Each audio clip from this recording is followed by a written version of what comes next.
بسم اللہ الرحمن الرحیم۔ عزیزان محترم، big night, very very big night. ایک ایسی شہزادی کی ولادت کی محفل ہے یہ جن کا ذکر کم ہوتا ہے، اور جیسا بھی بتایا گیا کہ دسترخوان بی بی ام کلثوم بھی ہے۔ یہ اتنا بڑا دسترخوان ہے کہ اگر ریئلی رزق کی برکت چاہتے، اس میں کوئی اف اینڈ بٹ نہیں ہے، شک کرو گے تو کچھ نہیں ملے گا۔ علی کی اس بیٹی کا ذکر اور علی کی اس بیٹی کا دسترخوان۔ مولا کے 4 بچے ہیں، مولا حسن، مولا حسین، شہزادی زینب، شہزادی ام کلثوم۔ 2 بچوں سے دسترخوان مشہور ہے، ایک مولا حسن کا دسترخوان ہے، ایک شہزادی ام کلثوم کا دسترخوان ہے۔ میں یہ نہیں بول رہا کہ مولا حسین اور شہزادی کے دسترخوان نہیں ہے، لیکن جو تاریخ میں مشہور، یتیم پرور، غریبوں کو کھلانا، جس طرح مولا حسن کا دسترخوان تھا، اسی طرح شہزادی ام کلثوم کا دسترخوان۔ شہزادی ام کلثوم کو زینب صغرا بھی کہتے ہیں۔ زینب کبریٰ تو شہزادی زینب سلام اللہ علیہ بڑی تھی، اور یہ صغرا ہے، یہ چھوٹی۔ ان کا سن جب شہزادی کونین کی شہادت ہوئی 11 ہجری تو 3 یا 3.5 برس کا ہے۔ بی بی زینب میں اور شہزادی ام کلثوم میں آپ کو ہسٹری بتا رہا ہے، اس لیے کہ عام طور پہ شہزادی ام کلثوم کا ذکر تاریخ میں بھی کم ہے اور پڑھا بھی کم جاتا کہ بی بی کا کنٹریبیوشن کیا ہے ٹورڈز اسلام۔ خاموش رہ کر اسلام کو بچایا، اس لیے کہ بی بی زینب سامنے سے لیڈ کر رہی تھی، اور خاندان اہل بیت کی جو خواتین تھی ان کا ذکر اس طرح عام نہیں ہوتا تھا اس زمانے میں۔ اور یہ تو بی بی فاطمہ کے بچے ہیں، تو ان کے لیے تو بہت احتیاط تھی، حجابات تھے، پردے تھے۔ اس کے بعد شہزادی ام کلثوم کا ذکر جو بھی آیا تاریخ میں۔ آپ کی شادی محمد ابن جعفر طیار ابن ابو طالب سے ہوئی تھی۔ محمد ابن جعفر طیار یہ کون ہے؟ جناب جعفر طیار کے چھوٹے بیٹے۔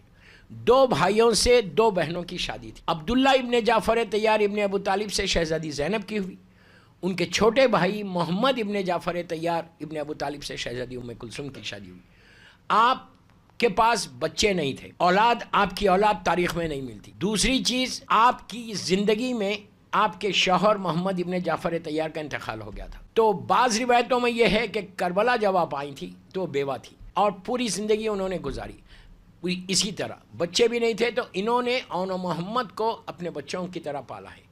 اور جناب عباس کے بارے میں بھی ہے کہ اسی لیے ایک روایت سے آپ کو ملے گا کہ شب عاشور جناب عباس نے یہ کہا تھا کہ بی بی میں آپ کی طرف سے فدیہ بنوں۔ کئی روایتیں آپ کو ملیں گی۔ شہزادی ام کلثوم کی لحد مبارک اللہ ہم کو زیارت نصیب کرے۔ ایک سیریا میں بتائی جاتی، قبرستان میں، سیریا اللہ ہم کو زیارت نصیب کرے بی بی کی۔ وہاں پہ قبرستان جو ہے، اس قبرستان میں شہزادی ام کلثوم کی کا روضہ ہے، ذریعہ مبارک ہے۔ ایک روایت یہ ہے، ایک روایت یہ ہے کہ آپ مدینہ منورہ میں جنت البقیع میں دفن ہیں۔ میں اس کی بحث میں نہیں جا رہا کہ کہاں پہ بی بی دفن ہے۔ بہرحال 2 جگہ ہیں جو تاریخ میں ہیں، آپ سیریا جائیں گے تو آپ کو وہاں ملے گا، اور جنت البقیع کے لیے بھی ہمارے علماء نے لکھا کہ آپ جنت البقیع میں جو ہے آپ کا مدفن ہوا، اور وہیں پہ آپ کی لحد۔ اس وقت جنت البقیع میں اللہ جنت البقیع کی تعمیر کروا دے اور روشن کر دے۔ یہ بہت امپورٹنٹ دعا، اپنی ہر نماز کے بعد یہ دعا مانگنا کہ جنت البقیع کی تعمیر ہو۔ آلموسٹ 100 ایئرس ہو گئے اس کا انہدام ہو کے۔ وہاں پہ تو اب کچھ بھی نہیں، آپ اگر جا کے دیکھیں بقیع میں تو کچھ نظر ہی نہیں آتا، سوائے 4 معصومین کے قبور ہے، شہزادی کونین کی ہے، بی بی فاطمہ بنت اسد ہے، جناب ام البنین ہے، کچھ بھی نہیں ہے جنت نشان پتھر رکھے ہوئے ہیں، اور لوگ بتاتے بھی نہیں ہیں۔ بہرحال وہ بحث میں نہیں جا رہا۔ آپ کی مدفن یا بقیع میں ہے یا سیریا میں ہے، بہرحال دونوں جگہ جانا ہے۔ اسی لیے جب جنت البقیع جانا تو شہزادی ام کلثوم کی زیارت ضرور پڑھنا۔ اب جب آپ سیریا جائیں گے انشاءاللہ، وہاں پہ تو آپ کی قبر مبارک ہے، وہاں پہ تو آپ جا کے زیارت پڑھیں گے۔ بہرحال شہزادی ام کلثوم نے کئی چیزوں پر تاکید کی اپنے چاہنے والوں کو، کئی چیزوں جس میں اپنے بابا کی ولایت کو جیسے شہزادی زینب نے پروپوگیٹ کیا، اسی انداز سے بی بی ام کلثوم نے امام علی کی ولایت کو دنیا تک پہنچایا۔ کیوں؟ یہ کام پہلے مظلوم بی بی زہرا نے کیا تھا، یہ کام پہلے مظلوم بی بی زہرا نے کیا کہ ولایت امیر المومنین کو دنیا تک پہنچایا۔ کہاں، کب کیا؟ جب آپ انجرڈ ہوئی، زخمی ہوئی، اس کے 75 دن زندہ رہی یا 90 دن زندہ۔ دیکھیں میں آپ کو ہسٹری بتا رہا، 75 ڈیز زندہ رہی یا 90 ڈیز زندہ۔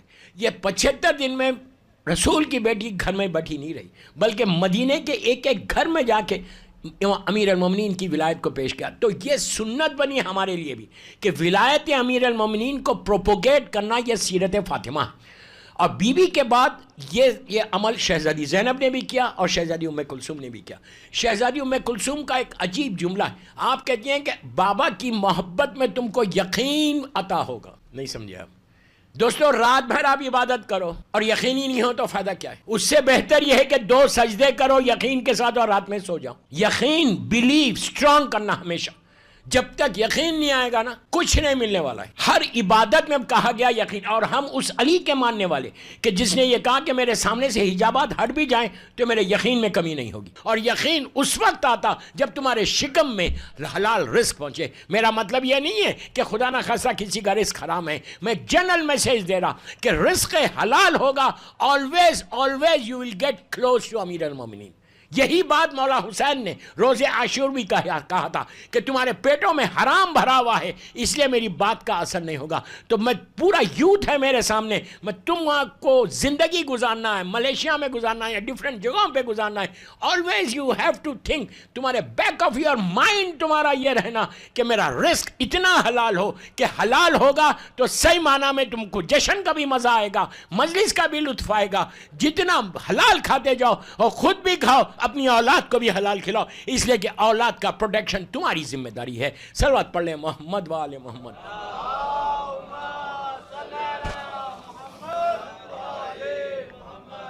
یہ مت بولو کہ بزنس اگر میں کرتا ہوں ملیشیا میں تھوڑا سا جھوٹ چلتا ہے. مجھ سے سوال کیا گیا تھا، میں وہی بات کہہ رہا ہوں. بہت بڑے بزنس مین جو لوگ پیسے والے ہوتے ہیں نا وہ لوگ نو نہیں سنتے. آپ کو اتفاق نہیں ہوا ہوگا، پیسے والوں کے ساتھ رہنا ایک جہاد ہے، حق بولتا ہوا. اور ان کے کلچر میں نہیں رہتا نو. وہ یسر کے لوگ ہیں. بہت بڑا بزنس مین. اس نے آگے کہا مولانا کیا تھوڑا جھوٹ چلتا ہے اسلام میں؟ کاروبار میں کیا میں جھوٹ تھوڑا بول سکتا؟ اب میں اس کو کیا بولوں؟ پیسے والا ہے اور میں تو ملینرز کے ساتھ رہتا ہوں. میں ملینر نہیں ہوں دنیاوی لحاظ سے، علی کے پاس ملینر ہوں، آپ بھی وہی ہیں. تو اس نے کہا کہ تھوڑا جھوٹ چلتا ہے تھوڑا سا. میں نے کہا why are you asking me? Go and ask Imam Ali. مولا علی کو پوچھو. تو وہ کہا مولانا یہ 21ویں صدی ہے، 21st سینچری ہے. 21st سینچری میں سکسیسفل بزنس مین، کامیاب بزنس مین وہی بنے گا جو جھوٹ بولے گا. تھوڑا تو بولنا ہی پڑے گا. میں نے کہا نہیں. اس کے بعد اس نے کہا کہ یہ بتائیے کیا امام علی کے زمانے میں کوئی بڑا بزنس مین تھا کہ جس نے کبھی جھوٹ نہیں بولا اور بڑا بزنس مین بن گیا؟ میں نے کہا یس تھا. اب اس کے کان کھڑے ہو گئے. کیا آخر تھا کون وہ؟ میں نے کہا میسم تمار. اس نے کہا میسم بزنس مین تھا؟ میں نے کہا کوفے کے بہت بڑے مال میں شو رومز تھے، ملیشیا کے مال میں نہیں. کوئی بعد میں مجھ سے مال کا نام نہیں پوچھنا. میں آپ کو آپ کی زبان میں بات کر رہا ہوں. آپ خاموش ہیں نا تو آپ کی زبان کو سے بات کر رہا ہوں. کہ اس نے کہا کہ میں نے کہا بہت بڑا مال تھا کوفے میں، اس میں کئی شو رومز تھے میسم کے. تو اس نے کہا کہ بزنس کیا تھا وہ میسم کا؟ میں نے کہا کھجور کا. تمار، کھجور کا. اس نے کہا کھجور کا بھی کوئی بزنس ہے؟ آج کے زمانے میں کھجور کا کوئی ویلیو نہیں ہے، بزنس نہیں ہے. اس زمانے میں کھجور کا اتنا بڑا بزنس ہوتا تھا جیسے آج کوئی ڈائمنڈ مرچنٹ ہو، ڈائمنڈز کا کام کرے. کتنا بڑی بات ہے اس کے شو روم سے. میں نے کہا کھجور تو مسلمان کھائے نہیں پیٹ بھر کے. صحیح بخاری کی روایت یہ ہے کہ وہ تو شکر ادا کرو علی نے خیبر کو فتح کیا، مسلمان مالدار ہو گیا، اس کے بعد ہی ان لوگوں نے پیٹ بھر کے کھایا. تو بہرحال تو اس نے کہا کہ کھجور کا بزنس. تو اب سنو، وہ بزنس مین مجھ سے کہنے لگا کہ مولانا یہ بتائیے کہ ایک کھجور بھی میسم نے اپنی پوری زندگی میں جھوٹ بول کے نہیں بیچا؟ کہ کل کا تھا اور انہوں نے کسٹمر کو کہا یہ فریش ہے، کبھی نہیں بیچا؟ میں نے کہا نہیں بیچا. اس نے کہا ہاؤ کین یو سے دس؟ آپ اتنی گارنٹی سے کیسا بول رہے ہیں؟ کوئی کتابوں میں ہے؟ میں نے کہا کوئی کتاب میں نہیں. تو کہا جب کتابوں میں نہیں ہے تو آپ اتنے یقین کے ساتھ کیسا بول رہے ہیں کہ ایک کھجور، آدھا کھجور بھی میسم نے جھوٹ بول کے نہیں بیچا؟ غور سے سنو. اس نے کہا آپ کیسے بول رہے ہیں؟ میں نے کہا یہ کتاب میں نہیں ہے لکھا ہوا کہ میسم نے جھوٹ بولا یا نہیں بولا کاروبار میں، لیکن یہ ضرور لکھا ہوا ہے ہر کتاب میں کہ کوفے میں کبھی کبھی میسم بیزی رہتے تھے، بازار جانا پڑتا تھا، مارکیٹ جانا پڑتا تھا. تو وہ مولا علی کو بلا کے کہتے تھے یا علی 1-2 گھنٹے میری دکان پہ بیٹھ کے دھندا کرو. میں نے کہا علی اس دکان پہ کبھی نہیں بیٹھ سکتا جب مہمانی ہو. کیا بول رہا ہے یار؟ میں امام کا بیٹھنا بتا رہا کہ کتنا حلال رزق تھا. اس میں 2 پیغامات جو شہزادی ام کلثوم کے تھے وہ میں نے دیا آپ کو، یقین اور رزق حلال. بی بی کے یہ بہت آپ کی نصیحتوں میں شہزادی کی کچھ نصیحتیں ہیں جو اپنے چاہنے والوں کو کی. میرے بابا کے چاہنے والوں ہمیشہ یاد رکھو کہ یقین کو بڑھاؤ اور رزق حلال کھاؤ. دوستو یہ اتنی امپورٹنٹ چیز ہے کہ اگر یہ ہم نے آج شہزادی کی ولادت کی محفل میں اگر ہم یہ ہمارے پاس یہ آ جائے اور ہم یہ یقین کر لیں کہ ہم آج کے بعد اگر اب تک کھاتے بھی تھے، اس لیے کہ میں صرف جو باب الہدایہ میں بیٹھا ہوا ان کے لیے نہیں پڑھ رہا، یہ میرا جشن پوری دنیا سن رہی، میں جو بھی سن رہا جہاں پہ بھی سن رہا ان سب کے لیے پیغام ہے کہ اگر تم کرتے بھی تھے اب تک، لیکن آج کے بعد یہ اتنی برکتوں والا مہینہ آیا ہے شعبان کا، اس مہینے کو منسوب کیا گیا اللہ کے رسول سے، سرکار بولے یہ میرا مہینہ ہے، رحمت للعالمین کا مہینہ، اس میں سب سے زیادہ ثواب صلوات پڑھنے کا ہے، چیریٹی کرنے کا ہے، غریباں عام مہینوں میں جو اگر تم کو ایک نیکی ہے تو اس میں 100 نیکی ہے، یہ مہینہ کہتے ہیں کہ وائے ہو اس پر کہ شعبان آ جائے اور وہ اپنے اعمال کو آگے نہ بڑھا لے، یہ بہترین، اور اس کا آغاز ہی سیدانیوں کی ولادت سے ہوا۔ اب اس سے بڑی برکت اور کیا ہوگی کہ جس مہینے میں کوئی غم ہی نہیں، اللہ نے رکھا ہی نہیں غم، اس لیے کہ حسین آیا ہے، اور کل انشاءاللہ شب ولادت ہے مولا حسین کی، تو کل مولا حسین کی شب ولادت سننا کہ دنیا میں آئے اور آتے ہی میرے مولا حسین نے کیا کیا دیا۔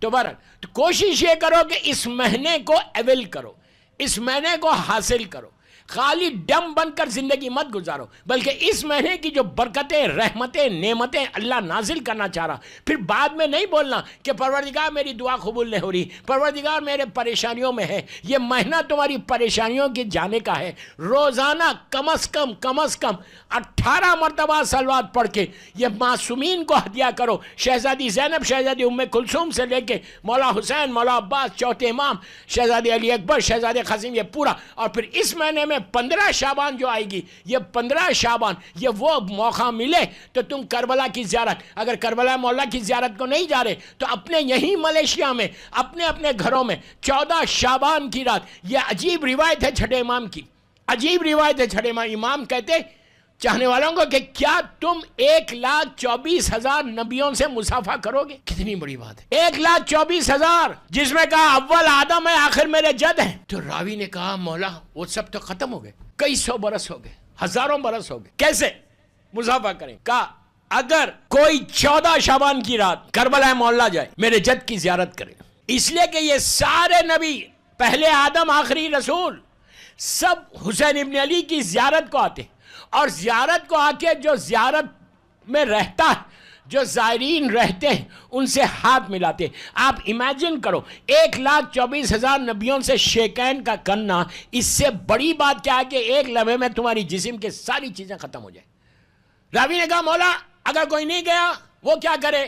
کہا وہ اپنے گھر میں بیٹھ کے، اپنے گھر میں جو 14 شعبان کی رات کو آپ ملیشیا میں اگر ہیں، آپ کوشش کرو کہ اپنے گھر میں زیارت امام حسین ضرور پڑھو، اور اس نیت کے ساتھ پڑھنا کہ میں نیم شعبان کی زیارت پڑھ رہا، نیم شعبان ولادت امام زمانہ کی زیارت پڑھ رہا، اور دیکھو تم یہاں پہ رہو گے نہیں جا سکو گے، مجبوری ہے، کوئی مشکل نہیں ہے، یہی تو کریم ابن کریم کا عطا ہے کہ جہاں بیٹھ کے تم زیارت حسین پڑھو گے 1,24,000 نبیوں کا ثواب تمہارے پاس پہنچ جائے گا۔ 14 شعبان کی رات، اور 14 شعبان کی رات خالی ہم مردوں کی عید سے مانتے ہیں، نہیں مجھے پتہ نہیں یہاں پہ کیا ہوتا، ہمارے پاس تصور یہ ہے کہ وہ مردوں کی عید ہے۔ بابا مردوں کی عید صرف 14 شعبان نہیں ہے، یہ نہیں ہے کہ 14 شعبان ہی کو آپ مردوں کی عید کرو، میں منع نہیں کر رہا، آپ ضرور کرو، فاتحہ تو دینا، کم از کم ایک دن تو دے دو، ہر روز آپ اپنے مردے کی عید کر سکتے، ہر روز، جیسے مثال کے طور پر آج جشن کر رہے ہیں،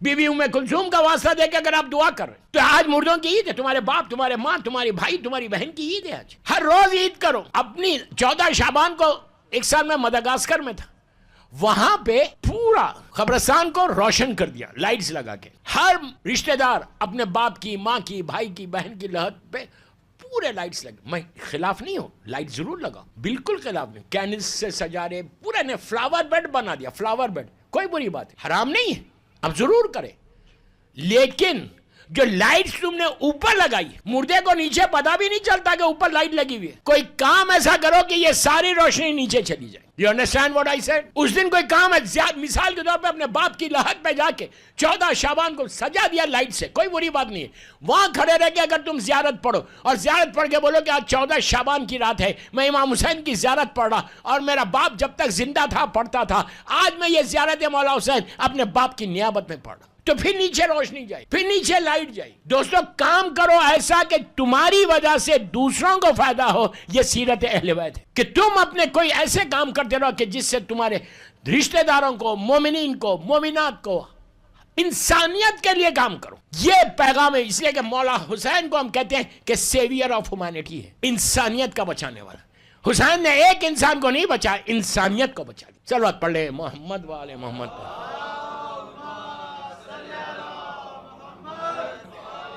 شہزادی ام کلثوم کا مقام، رتبہ، منزلت اتنی بلند ہے، اتنی بلند ہے کہ جیسے شہزادی زینب کے معرفت کو کوئی حاصل نہیں کر سکتا، اسی طرح شہزادی ام کلثوم کی معرفت کو حاصل نہیں کر سکتا. جیسا مقام بی بی زینب کا ہے ویسی مقام شہزادی ام کلثوم کا ہے کہ دل کو سکون پہنچانے والی بیٹی تھی. اور امام علی دونوں بیٹیوں کو اسی انداز سے چاہتے تھے. بی بی ام کلثوم کے تعلق سے کئی روایتیں ہیں شادی کے تعلق سے. میں بار بار اس پہ سٹریس کر رہا کہ آپ کے شوہر کا نام محمد ابن جعفر طیار ابن ابو طالب تھا. یہ یاد رکھو ہمیشہ. تاریخ میں کچھ اور بھی ظالمین نے نام لیتا ہی نہیں میں ممبر سے. ظالمین نے کسی اور کا نام بھی لکھا کہ شہزادی کا نکاح ان سے نہیں ہوا تھا. میں ایک ایک جملے کا ذمہ دار ہوں. شہزادی کا نکاح جناب جعفر طیار کے چھوٹے صاحبزادے محمد کے ساتھ ہوا تھا، اور بڑے صاحبزادے سے جناب عبداللہ سے شہزادی زینب. دو چچازاد بھائی سے یہ دو چچازاد بہن کی، اور دونوں نکاح مولا کی زندگی میں ہوا تھا. امام علی علیہ السلام کی لائف میں مولا نے کروایا اپنے بھتیجوں سے. دونوں کیا مقام ہے. عبداللہ اور جناب محمد ابن جعفر طیار بھی سیریا میں دفن ہے، اور بعض روایتوں میں آپ کی لحد بھی مدینہ منورہ میں ہے. میں آپ کو صرف تاریخ بتا رہا کہ شہزادی ام کلثوم کے ساتھ کیا ہے. اور ایک بات آپ کو بولوں کہ جتنا کربلا سے کوفہ، کوفے سے شام بی بی زینب کے خطبے ہیں، جتنے خطبے ہیں شہزادی ام کلثوم ساتھ ساتھ ہے. نام نہیں آ رہا، زینب صغرا بول کے آ رہا نام. زینب کبریٰ تو شہزادی زینب سلام اللہ علیہ، یہ چھوٹی شہزادی. ہر وقت پورا کربلا کا کارنامہ دفن ہو جاتا اگر یہ دو بہنیں اور چوتھے امام نہ ہوتی.